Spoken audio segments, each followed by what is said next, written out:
Hello and welcome. It's week 75 in our series and we're starting a brand new topic. And the idea that we're going to look at now is the differences between Siu Nim Tau and Cham Kiu, and what are the concepts that are unique to Cham Kiu and how they extend the knowledge that Siu Nim Tau establishes. The best way to try to understand the two forms is in the simple example of using a firearm. I'm not an expert in firearms, but certain things about firearm training relate very much to what we do in Wing Tsun. So initially, when we learn Siu Nim Tau, we're learning to stand in one place. We're standing completely still. We're facing the target at all times. We don't adjust the body. And almost all the techniques we do are in a straight line direction towards that particular target. Whereas as you start to advance in firearms training, you'll then start shooting from different positions, and eventually you'll be moving. And eventually the targets will also be moving.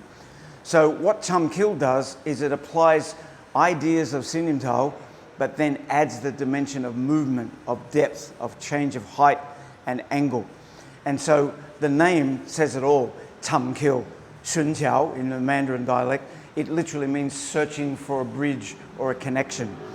What's the bridge in combat? Very simple. My fist on your head or any other part of your body. But the best bridge you might be able to get might not be straight away to the main target, which is the body or the head of your opponent. It may be that you have to make contact with their arms first. Nothing wrong with that, because once you have contact with the arm, you can find the rest of the body.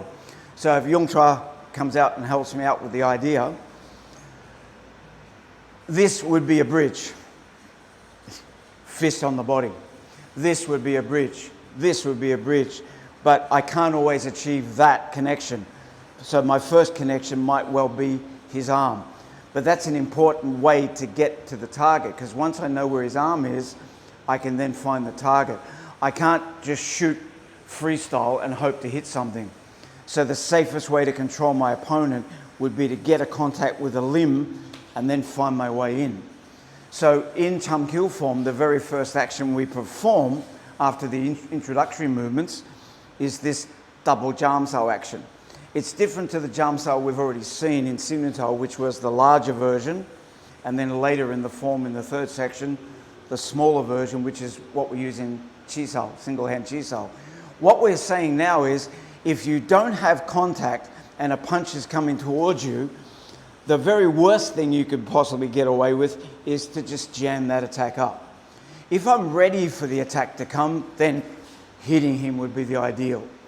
But if I'm not ready to attack, then the number one thing to do is put something between myself and my opponent, because now I've got a link to the rest of his body.